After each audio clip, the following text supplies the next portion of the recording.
Division of Elections made a mistake with the Electoral College you may not believe. And Pitbull is not the only celebrity cashing in on secret deals with our tax money. There's no explanation, there's no justifiable correlation between tourism and taxpayer dollars. We'll also explain how our next president will change public schools. And as the Clintons pass blame, we'll take a closer look at their collapse. We made fun of those Trump rallies, right? 20,000 people, incredible passion, energy. Clearly that was a mistake. This is Money, Power, and Politics.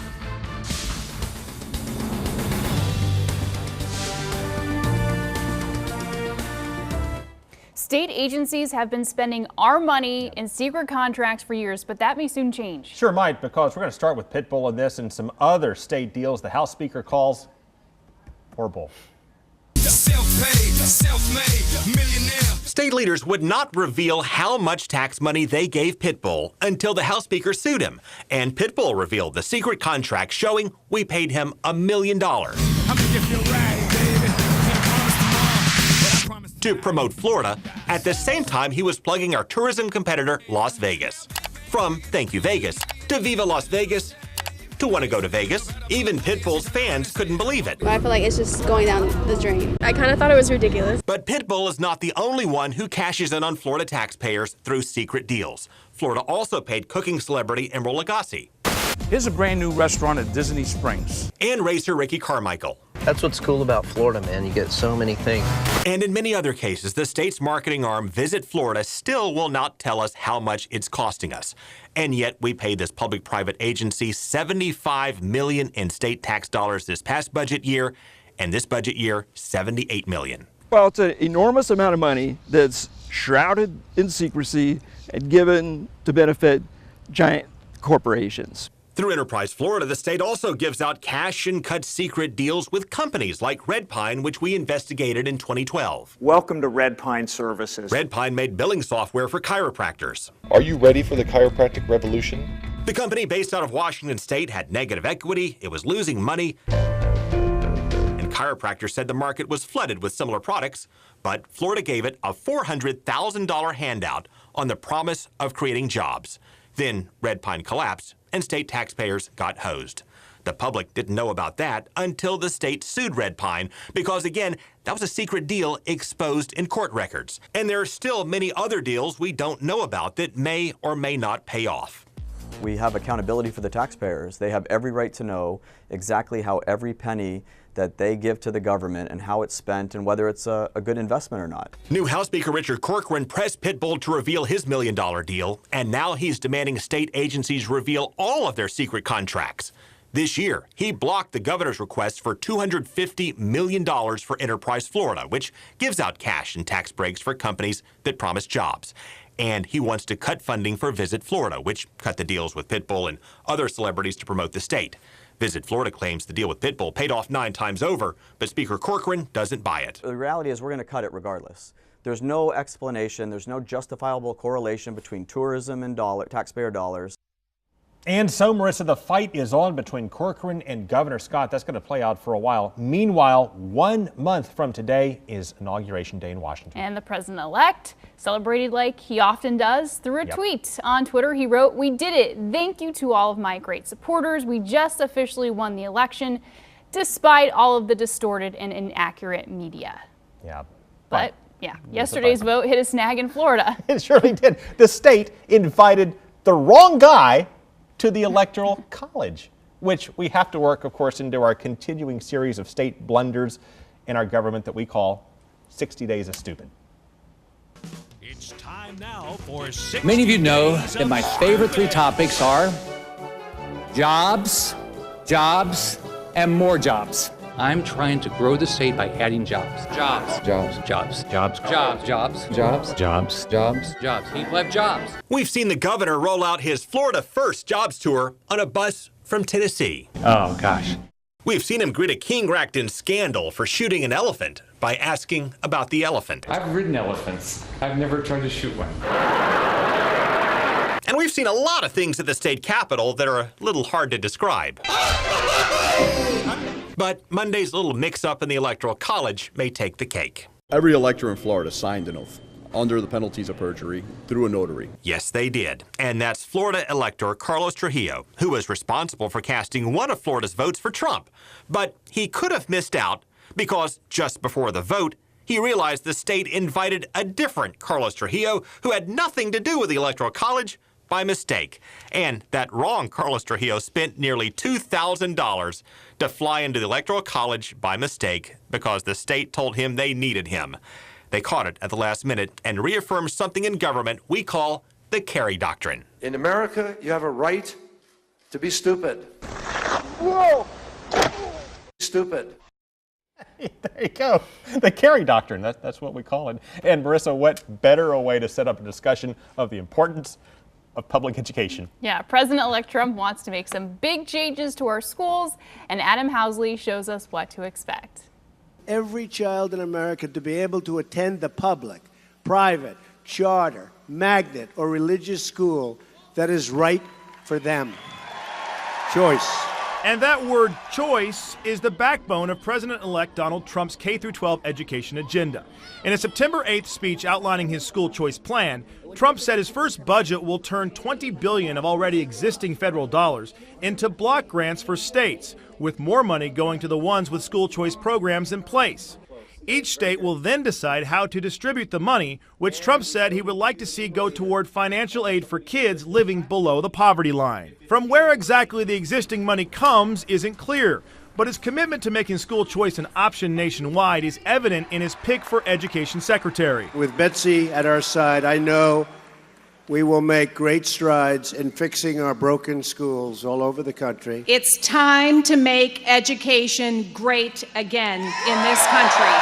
Betsy DeVos, who is declining interviews ahead of the cabinet nomination process, is a billionaire former Michigan GOP chair and school choice advocate who also echoes the bring education local sentiment Trump championed throughout his campaign. The answer isn't bigger government. The answer is local control. It's listening to parents, and it's giving more choices. DeVos was never a teacher, but she did make the Michigan charter school movement her mission by supporting legislation redirecting public funds since the early 90s. There are nearly 400 charters in the state today, 2/3 of which are run by for-profit entities. Betsy DeVos is an ideologue. She believes that schooling should be a business. Teachers Union President Randy Weingarten cites data from the nation's report card, which shows Michigan charter schools score lower than their traditional public counterparts. It's not simply about whether there's charters or not. It's about, do we hold all schools that get taxpayer money accountable, and do those schools actually work for children? We cannot reform traditional public schools from within. Kevin Chavis is with a school choice group DeVos once chaired. So even though he supported Hillary Clinton, he liked Trump's model of creating competition. When traditional educators know that there's competition over there and that there's someone providing a good product and that parents warm up to that and embrace it, it makes a huge difference. I definitely agree with the idea of some options for kids going where they want to go and for funding to follow them. I just think that how it's implemented is really, really important.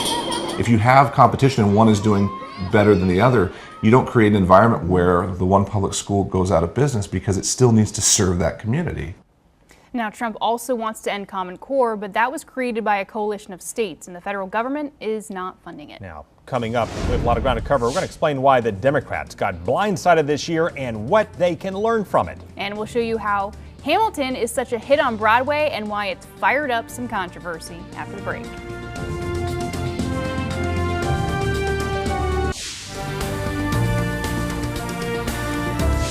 In tweets of the day, it's President-elect Donald Trump ripping Bill Clinton. He said, Bill Clinton stated that I called him after the election. Wrong, he called me. He doesn't know much, especially how to get people, even with an unlimited budget, out to vote in the vital swing states and more. They focused on wrong states. Ouch. Well, with this, Clinton had said, yes, that Trump called him after the election, but then the tweet came and said, no, you got me, that in fact he called Donald Trump. And as we're going to show you in just a couple of minutes, the Democrats in the Clinton campaign did in fact focus on the wrong states. The president-elect has filled most of his cabinet, but he's saving one of his most important picks for last. Trump still needs to find secretaries of agriculture and veteran affairs. And for the VA, he's taking a close look at retired Admiral Tad Allen. Allen helped lead the response to Hurricane Katrina and the Deepwater Horizon oil spill. Trump is also considering former Massachusetts Senator Scott Brown and war veteran and Fox News contributor Pete Hegseth and Admiral Michelle Howard. Sarah Palin's name has also been floated around as well. Not much of a short list. That's a long list there. Meanwhile, Trump has changed his mind and agreed to settle and pay students who claim that he ripped them off. He's going to pay $25 million to settle multiple lawsuits against his defunct Trump University, and he will do this, pay this out 2 days before the inauguration. And there will be quite a show in Washington on that day. But for now, the biggest show in politics is playing out on Broadway. It's all about Alexander Hamilton, right? He inspired the Electoral College that just gave Donald Trump the White House, and now he's inspired a smash Broadway hit, and Brian Yennis shows us why. Broadway has always been a place to go for excitement and entertainment, but one musical in particular has skyrocketed from the stage into a cultural phenomenon. The Hamilton tagline is that it's an American musical, and it truly is an American story. It's opening up people's eyes and ears and minds to a lot of things, to how rap can exist on Broadway, to what America looks like and who gets the right to play characters on a stage. The story of how the musical came to be is now the stuff of legend. Creator and writer Lin-Manuel Miranda started working on it after picking up a copy of Ron Chernow's biography.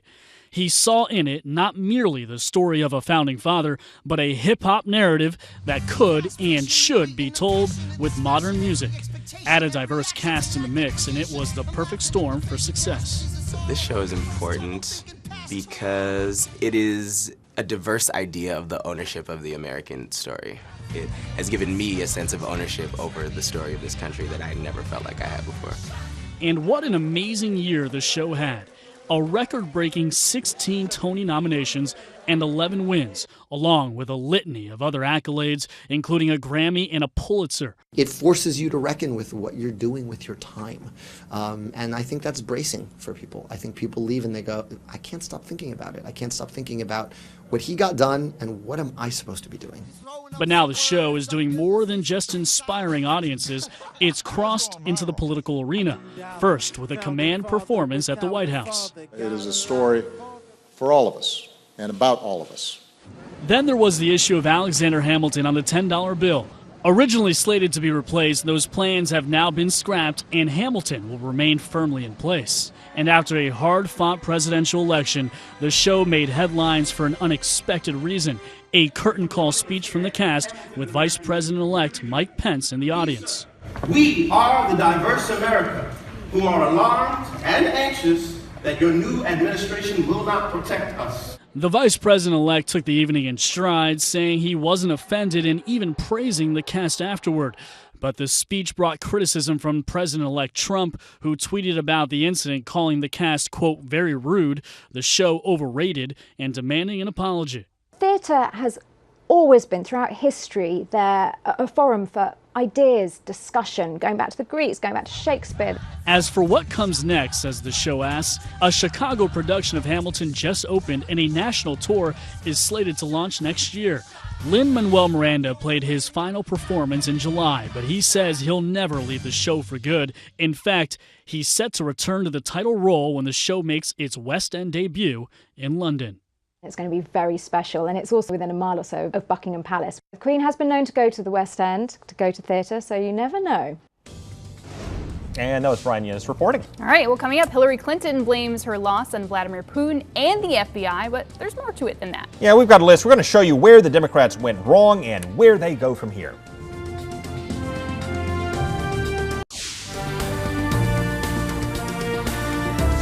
While the Democrats have been reeling for years since President Obama was elected, they've lost around 60 House seats. Yeah, that's just the start. You've got losing maybe a dozen seats in the Senate, thereabouts, now the White House, plus hundreds of state legislative seats, governor's races all across the nation. So tonight we want to show you where they went wrong, in particular this year with Doug McElway. It was a simple piece of advice to a key Democratic constituency. You want to give me a good send-off? Go vote! But not enough did. Yet from the perspective of many Democrats, blame for the loss lies with FBI Director Comey and WikiLeaks and Russia. A foreign adversary directly intervened into our democratic institution and tried to tilt the election to Donald Trump. In a suggestion that denial is at the heart of Democrats' blame, Karl Rove today sarcastically paraphrased their talking points. We didn't lose the election because we lacked a compelling message. We didn't lose the election because we had a lousy candidate. We didn't lose the election because we were far too left-wing. We didn't lose the election because we were status quo in a year in which people want to change. Fox News exit polls bear out much of what Rove says. 62% of voters felt that America was, quote, seriously off on the wrong track. While Clinton won 89% of the black vote, it was short of President Obama's 93% in 2012. And while Clinton outperformed Trump among Latinos by 38 points, she fell short of Obama's 44-point edge 4 years ago. Blaming Russia, Comey, and WikiLeaks may be especially appealing for Democrats, knowing that Clinton won the popular vote by almost 3 million. A flip of 80,000 votes in a few states might have produced a different outcome. Usually when you get more votes, you win, right? But not in this case. Still, Rosenberg acknowledges what few in Hillary's inner circle will. She may have been admirable and articulate and thoughtful, but there was always a sense that she wasn't going to be able to motivate people the way that her husband did or Barack Obama did, something she said herself. Those weaknesses might have been overcome with a more aggressive campaign schedule. Trump made a third more campaign visits in the final weeks. His huge crowds of working-class whites in Rust Belt states were dismissed by overconfident Democrats. We made fun of those Trump rallies, right? 20,000 people, incredible passion, energy. Clearly that was a mistake. And that was Fox's Doug McElway reporting. Well, coming up, we have a homecoming that brought a packed crowd to tears from Afghanistan to center court. We'll share in this family surprise of a lifetime after the break.